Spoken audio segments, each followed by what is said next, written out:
Hello students, how are you. Students, आपको इस channel पर ना केवल graduation and post graduation physics के टॉपिक्स की सबसे आसान एक्सप्लेनेशन देखने को मिलती है, बल्कि आपको साथ के साथ ये भी बताया जाता है कि आपको एग्जाम में क्या और कैसे लिख के आना है, ताकि आप सिर्फ एक वीडियो देख के ही अपने नोट्स बना सकें और एग्जाम्स में बहुत अच्छे मार्क्स ला सकें। इसी कैटेगरी में आगे बढ़ते हुए आज हम बात करेंगे एनालॉग इलेक्ट्रॉनिक्स के एक और इम्पॉर्टेंट टॉपिक के बारे में, जिसका नाम है density of holes in valence band of an intrinsic semiconductor. देखिए स्टूडेंट्स, हम जानते हैं कि सेमीकंडक्टर वो मटेरियल्स होते हैं जिनकी कंडक्टिविटी कंडक्टर्स और इंसुलेटर्स के बीच में लाई करती है। सेमीकंडक्टर्स हमारे पास दो प्रकार के होते हैं, एक होते हैं हमारे पास इंट्रिंसिक सेमीकंडक्टर और एक होते हैं हमारे पास एक्सट्रिंसिक सेमीकंडक्टर्स।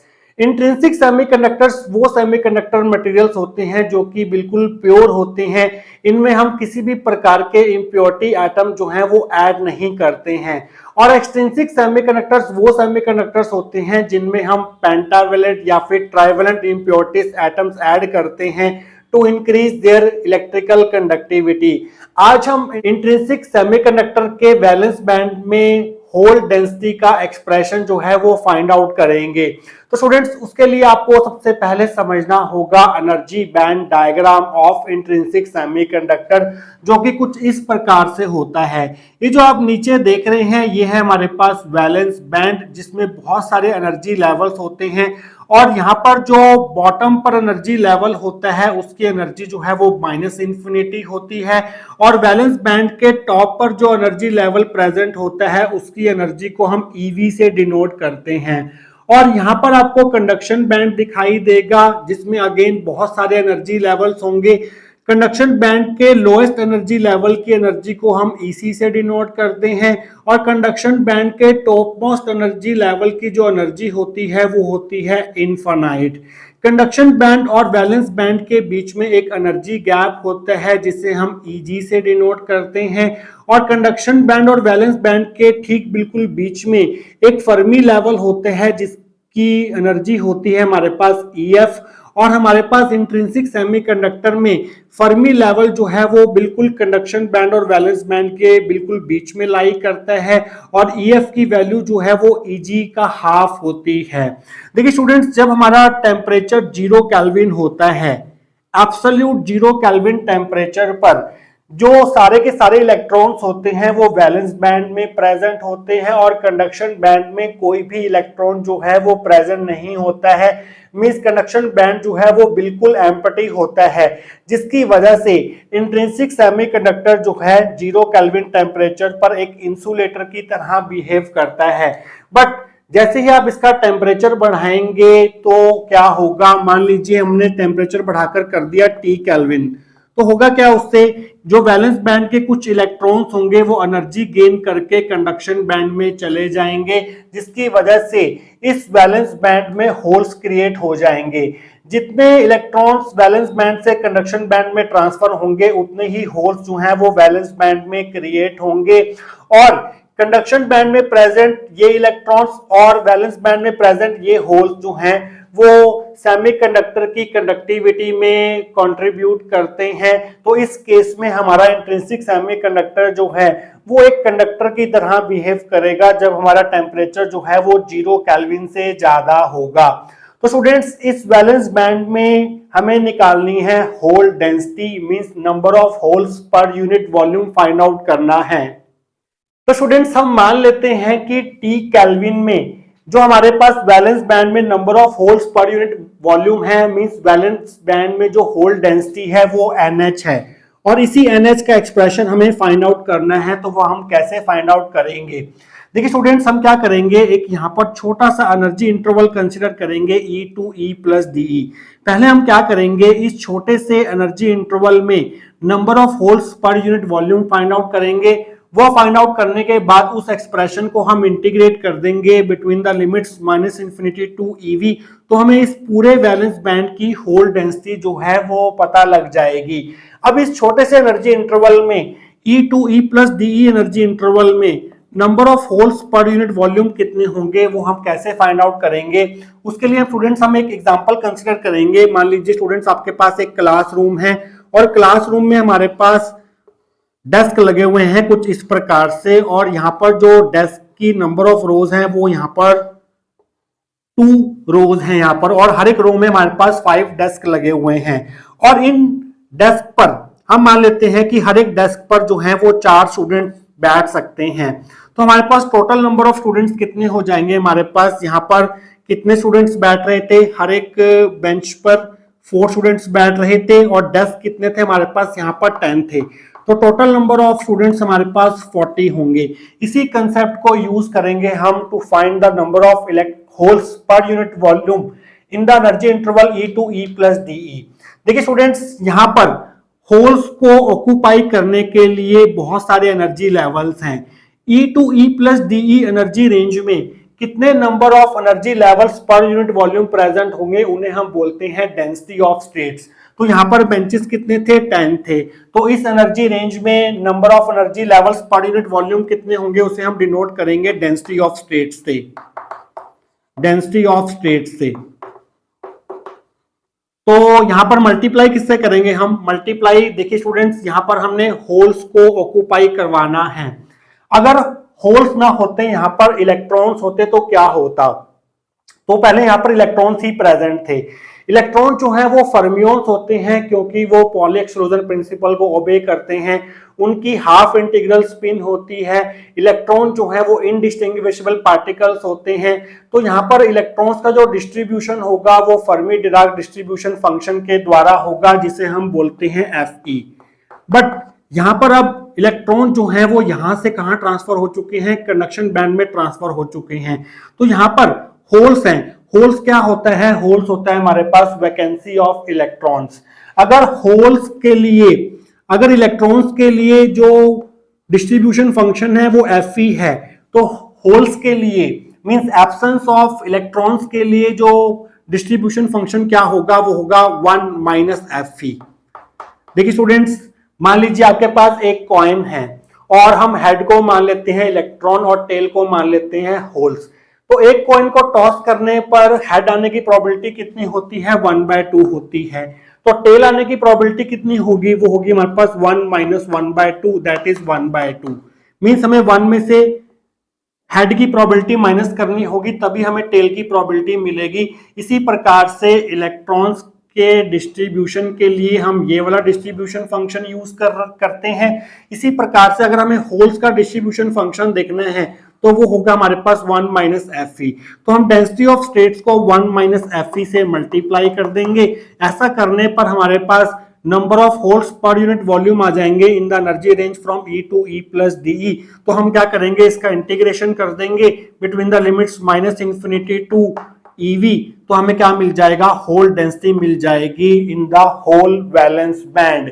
तो स्टूडेंट्स, इसी कंसेप्ट को यूज करते हुए हम होल डेंसिटी का एक्सप्रेशन फाइंड आउट करेंगे। तो स्टूडेंट्स, आइए देखते हैं कि अगर ये क्वेश्चन आपको एग्जाम में पूछा जाता है तो इसकी थ्योरी को आप कहां से स्टार्ट करके आएंगे, आइए अब वो देख लेते हैं।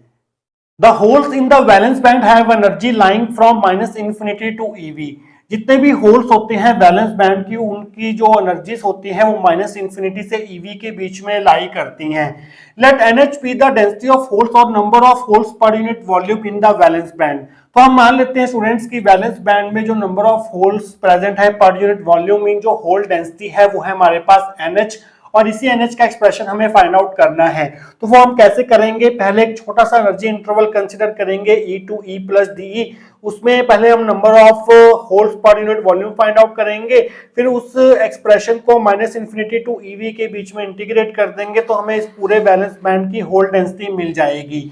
Let DNH be the number of holes per unit volume available between the energy interval E to E plus DE in the valence band, then DNH is given by। हम मान लेते हैं कि इस energy interval E to E plus DE में जो number of holes पर unit volume है वो है हमारे पास DNH। तो DNH की वैल्यू हमें कैसे मिलेगी, DNH will be equal to density of energy states in the energy interval E2 E plus DE in the valence band into probability of occupancy। तो इस एनर्जी इंटरवल में कितनी एनर्जी स्टेट्स प्रेजेंट है पर unit volume, जिसे हम density of energy states बोलते हैं, मल्टीप्लाई करेंगे हम प्रोबेबिलिटी ऑफ ऑक्यूपेंसी से। So DNH will be equal to density of energy states जो इस energy interval E2 E plus DE में होंगी, उसे हम डिनोट करते हैं DE, density of energy states, क्योंकि यहाँ पर एनर्जी रेंज जो है हमने E2 E प्लस DE ली है, तो इन दोनों का डिफरेंस जो है वो DE है, तो इसे हम DE से मल्टीप्लाई करेंगे। और यहाँ पर probability of occupancy of holes कितना होगा, वो होगा हमारे पास 1 माइनस FV, क्योंकि होल्स जो हैं वो वैकेंसी ऑफ इलेक्ट्रॉन्स होते हैं। अगर हमें इलेक्ट्रॉन्स का डिस्ट्रीब्यूशन करना होता इन एनर्जी स्टेट्स के बीच में, तो वो हम करते according to Fermi Dirac distribution function FE के द्वारा, क्योंकि इलेक्ट्रॉन जो हैं वो फर्मियंस होते हैं, क्योंकि इलेक्ट्रॉन्स इंडिस्टिंग्विशेबल पार्टिकल्स होते हैं, उनकी हाफ इंटीग्रल स्पिन होती है, और साथ के साथ वो इनडिस्टिंग्विशेबल पार्टिकल होने के साथ साथ पॉली एक्सक्लूजन प्रिंसिपल को ओबे करते हैं, तो वो फर्मी डिराक स्टैटिस्टिक्स को ओबे करेंगे। तो अगर हमें प्रोबेबिलिटी ऑफ ऑक्यूपेंसी करनी होती इलेक्ट्रॉन्स की, तो वो हम इस फंक्शन के द्वारा करते, बट क्योंकि हमें होल्स की प्रोबेबिलिटी ऑफ ऑक्यूपेंसी करनी है, तो वो हम करेंगे 1 माइनस FE से। तो यहाँ पर probability of occupancy of holes जो होगा वो 1 माइनस FE होगा, ये हमारी फर्स्ट इक्वेशन होगी। तो हमें देखना है कि DE इंटू डी की वैल्यू क्या है और 1 माइनस FE की वैल्यू क्या है, वो वैल्यूज हमें यहाँ पर सब्स्टिट्यूट करनी होंगी। यहाँ पर जो डेंसिटी ऑफ एनर्जी स्टेट्स होंगी इस एनर्जी इंटरवल में, उसका एक्सप्रेशन क्या होता है हमारे पास, डेंसिटी ऑफ एनर्जी स्टेट्स आपको इस एनर्जी इंटरवल में निकालना हो अगर, तो उसका जो जनरल फॉर्मूला होता है वो होता है हमारे पास 4 pi by h cube 2m की पावर 3 बाय 2 e की पावर 1 बाय 2 इंटू DE। देखिए स्टूडेंट्स, क्योंकि जो सेमीकंडक्टर मटेरियल्स होते हैं वो क्रिस्टलाइन मटेरियल्स होते हैं, और होल्स जो है वैलेंस बैंड में वो फ्री होते हैं मूव करने के लिए। यहाँ पर होल्स जो है वैलेंस बैंड में वो मूव करेंगे अंडर पीरियोडिक पोटेंशियल, तो हमें यहाँ पर मास m ना लेकर हमें लेना होगा अफेक्टिव मास ऑफ होल्स, जिसे हम डिनोट करेंगे mh स्टार से। तो इस m को हम रिप्लेस करेंगे mh स्टार से, जो कि है अफेक्टिव मास ऑफ होल, और यहाँ पर E नहीं लेंगे हम। जो वैलेंस बैंड का हाईएस्ट एनर्जी लेवल है उसकी एनर्जी है EV, और हमारी जो एनर्जी है यहाँ पर वो है E। तो हम क्या करेंगे, EV में से E माइनस करेंगे। इस चीज का आप ध्यान रखना, आपने यहाँ पर EV माइनस E हमें यहाँ पर लेना होगा, तो यहाँ पर आएगा EV माइनस E की पावर 1 बाय 2 इंटू DE। तो ये होगा हमारे पास density of energy states in the energy interval E2 E plus DE in valence band. और यहाँ पर जो हमारे पास FE है, फर्मी डिराक डिस्ट्रीब्यूशन फंक्शन, उसका एक्सप्रेशन होता है 1/1 plus exponential E minus EF by KT, जहां पर K बोल्ट्जमैन कांस्टेंट है।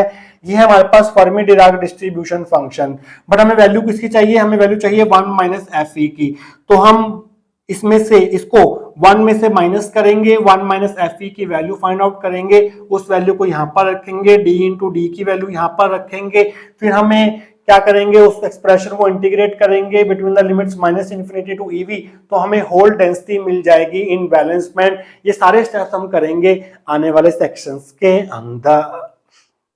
तो स्टूडेंट्स, पिछले सेक्शन में हमने DE इंटू डी का एक्सप्रेशन लिख लिया था, ये हमारी सेकेंड इक्वेशन थी, और हमने FE का एक्सप्रेशन भी लिख लिया था, बट हमें 1 माइनस FE की वैल्यू चाहिए थी। तो हम क्या करेंगे, दोनों तरफ हम क्या करेंगे, दोनों साइड्स को 1 में से माइनस करेंगे, तो ये बन जाएगा 1 minus FE is equal to 1 minus this 1 minus 1/1 plus exponential E minus EF by KT। इसे हम कैसे लिख सकते हैं, इसे हम ऐसे लिख सकते हैं E की power E minus EF by KT, exponential की जगह हमने E की पावर लिख दिया। तो अब हम क्या करेंगे स्टूडेंट्स, यहाँ पर इसको सिंप्लीफाई करने के लिए इस पावर को E minus EF by KT को y मान लेंगे। Let E minus EF by KT is equal to y, तो इसकी जगह y रखेंगे तो हमें क्या मिलेगा, 1 minus FE is equal to 1 minus 1/1 plus E की पावर y। तो यहाँ पर हम 1 प्लस E की पावर y एलसीएम ले लेते हैं, तो एलसीएम ये जो है 1 से मल्टीप्लाई होगा, 1 प्लस E की पावर y माइनस 1, 1 से 1 जो है वो कैंसिल हो जाएगा, तो ये बचेगा E की power y upon 1 minus E की पावर y। अब हम क्या करेंगे, न्यूमरेटर और डिनोमिनेटर को E की पावर y से डिवाइड करेंगे। e की पावर y को e की पावर y से डिवाइड किया तो 1 आ गया, 1 को e की पावर y से डिवाइड करेंगे तो ये बनेगा 1 अपॉन e की पावर y, e की पावर y को e की पावर y से डिवाइड करेंगे तो 1 आ जाएगा। इसे हम लिख सकते हैं e की पावर माइनस वाई, तो ये बन गया 1 अपॉन e की power minus y plus 1, that is 1 upon 1 plus e की पावर माइनस वाई। तो y की वैल्यू हम यहाँ पर पुट कर देते हैं जो हमने लेट किया था यहाँ पर, तो आपको मिलेगा 1 minus F is equal to 1 upon 1 plus E की पावर माइनस, और y की वैल्यू है हमारे पास e minus E F by K T.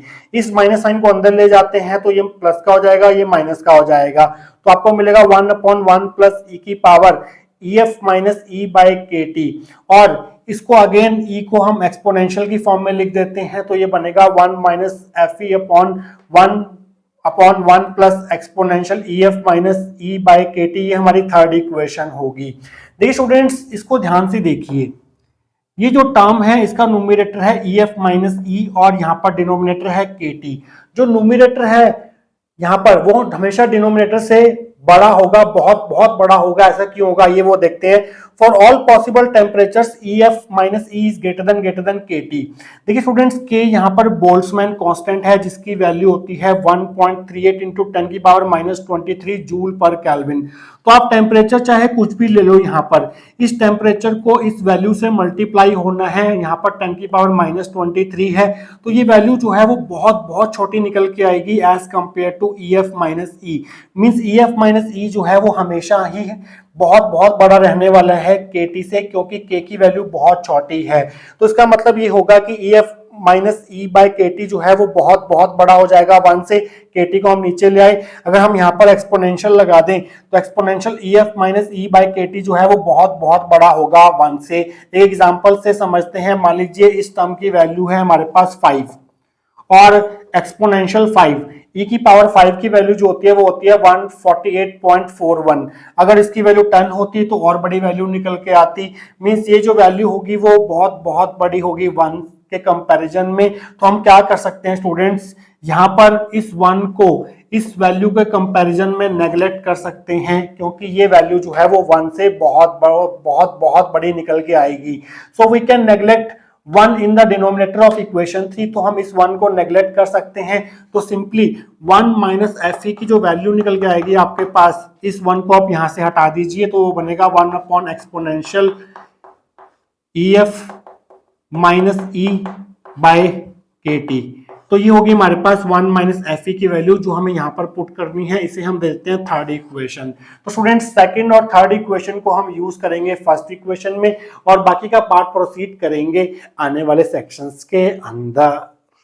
तो स्टूडेंट्स, अब हम डी इंटू डी की वैल्यू सेकेंड इक्वेशन से उठा के और 1 माइनस एफ ई की वैल्यू थर्ड इक्वेशन से उठा के फर्स्ट इक्वेशन में डालेंगे तो आपको मिलेगा using 2 and 3 in 1 we get d N H is equal to d into d की वैल्यू हमारे पास 4 pi by H cube 2 M S star की पावर 3/2 ई वी माइनस ई की power 1/2 into d into 1 minus f e की value हम निकाल चुके हैं, ये वाली ये वैल्यू यहाँ पर पुट कर देंगे 1 upon exponential E F minus E by K T. तो ये आ गया स्टूडेंट्स हमारे पास hole density in the energy interval E to E plus D E in valence band. But हमें तो पूरे बैलेंस बैंड की निकालनी है, तो उसके लिए हमें क्या करना होगा, दोनों तरफ इंटीग्रेट करना होगा। Integrating both sides we get integration of D N H is equal to 4 pi by H cube constant है, 2 एम एस स्टार की पावर 3/2 कॉन्स्टेंट है, इसे हम बाहर रखेंगे। Integration of E we minus ई की power 1/2 1 upon exponential E F minus E by K T, और इस डी को हमने यहाँ पर लिख दिया। और यहाँ पर जो लिमिट्स रहेंगी इंटीग्रेशन की वो होंगी minus infinity to e v, तो आप यहाँ पर लिमिट्स लगाएंगे minus infinity to e v. तो अब आप क्या कर सकते हैं स्टूडेंट्स, इस एक्सपोनेंशियल टर्म को ऊपर लेके आएंगे तो साइन चेंज होगा अंदर का, तो अंदर का साइन चेंज होगा तो ये बन जाएगा ई माइनस ई एफ। तो नेक्स्ट स्टेप आपका यही रहेगा, बाकी सारी टर्म्स वैसी ही रहेंगी। इस टर्म को आप ऊपर लेके आएंगे तो ये बन जाएगा exponential E minus E F by K T into D E. अब आप स्टूडेंट्स क्या करेंगे, इस यहाँ पर इस टर्म में ईवी ऐड करेंगे और ईवी को प्लस करेंगे, माइनस करेंगे और प्लस करेंगे ईवी को, तो बाकी सारी टर्म सेम रहेगी। यहाँ पर आप देखिए एक्सपोनेंशियल ई ऐसे रहेगा, ईवी को आपने माइनस कर दिया प्लस ईवी कर दिया, माइनस ई एफ ऐसे रहेगा, बाई के टी ऐसे रहेगा, डी ऐसे ही रहेगा यहाँ पर। तो हमने क्या किया, ईवी को यहाँ पर माइनस और प्लस कर दिया, कोई फर्क नहीं पड़ेगा इस स्टेप करने से। तो आप एक काम और कर सकते हैं, इसको एक ब्रैकेट में डाल सकते हैं, इसको एक ब्रैकेट में डाल सकते हैं, इस KT को दोनों ब्रैकेट्स के नीचे अलग अलग लिख सकते हैं। तो ऐसा करने पर आपको ये स्टेप मिल जाएगा। यहाँ पर KT कर दिया आपने और यहाँ पर KT कर दिया। तो स्टूडेंट्स हम यहाँ तक पहुंच चुके हैं। इसके आगे का पार्ट हम करेंगे आने वाले सेक्शंस के अंदर। तो स्टूडेंट्स लास्ट सेक्शन में हम इस स्टेप तक पहुंच चुके थे। देखिए स्टूडेंट्स यहाँ पर है एक्सपोनेंशियल a प्लस बी, और एक्सपोनेंशियल a प्लस बी को हम ऐसे लिख सकते हैं exponential a multiply exponential b। तो हम यहाँ पर यही प्रॉपर्टी यूज करेंगे एक्सपोनेंशियल की, ये हमारा a है और ये हमारा b है। तो इसे हम लिख देंगे exponential a multiply exponential b। बाकी सारे जो टर्म्स हैं वो एज इट इज रहेंगी। अब देखिए स्टूडेंट्स EV जो है वो कांस्टेंट है, EF की वैल्यू भी कांस्टेंट है, तो ये पूरी की पूरी टर्म जो है वो कांस्टेंट है, K और T भी कांस्टेंट है। तो इसे हम क्या करेंगे, बाहर ले लेंगे इंटीग्रेशन के। तो आपका अगला स्टेप होगा 4π/h³ 2ms स्टार की power 3/2 exponential EV minus EF by KT, बाहर ले लिया। अंदर आएगा हमारे पास minus infinity to EV minus E की power 1/2 exponential E minus EV by KT into DE। तो स्टूडेंट्स अब हम यहाँ पर क्या कर सकते हैं, यहाँ पर EV माइनस E है, यहाँ पर E माइनस EV है। तो इसे EV माइनस E बनाने के लिए हम यहाँ से माइनस साइन कॉमन लेंगे और एक्सपोनेंशियल को E की पावर की फॉर्म में लिख देंगे, E की पावर माइनस साइन कॉमन ले लिया। अंदर जाके हमारे पास EV minus E by KT into DE। बाकी सारे स्टेप्स जो हैं ये DE यहाँ नहीं आएगा, इस इंटीग्रेशन के यहाँ पर आएगा। इस इंटीग्रेशन के लिए DE है यहाँ पर।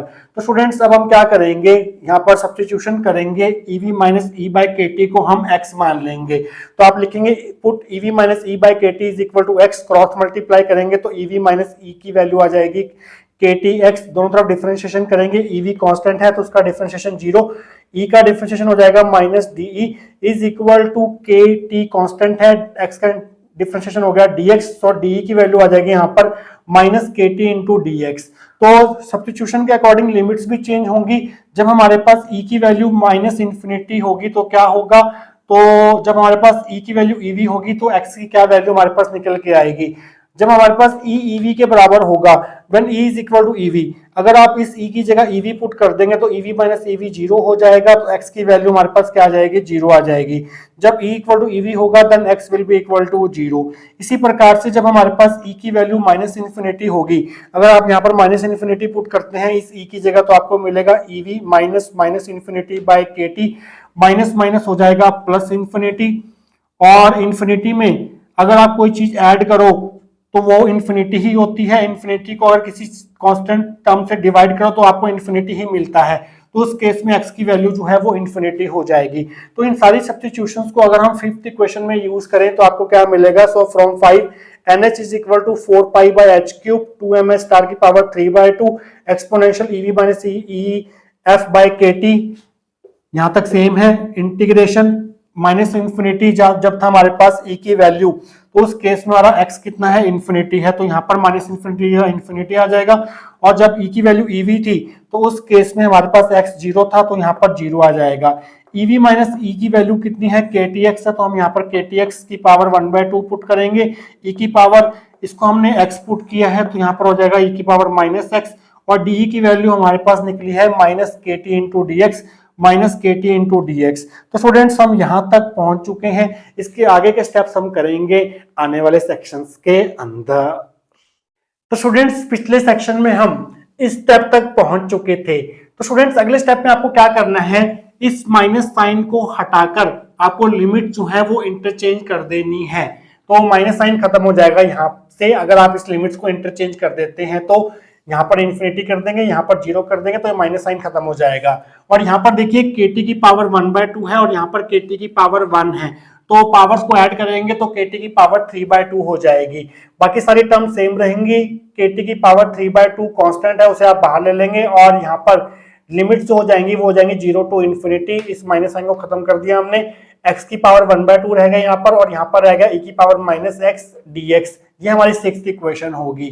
तो स्टूडेंट्स ये जो आप देख रहे हैं ये एक स्टैंडर्ड इंटीग्रल है जिसकी वैल्यू होती है हमारे पास √π/2।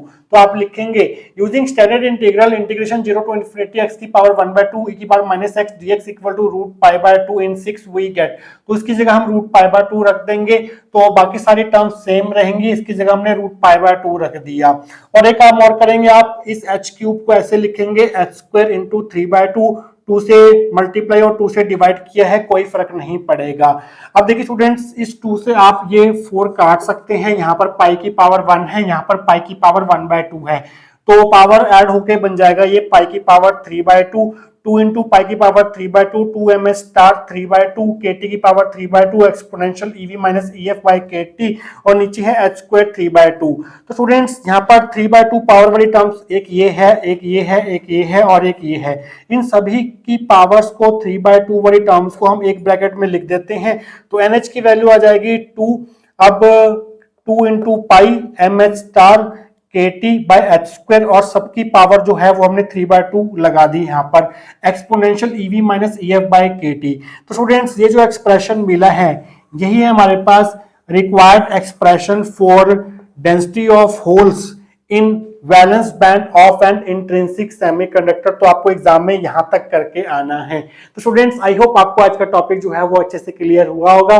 मिलेंगे किसी और important topic related to analog electronics के साथ। Till then take care.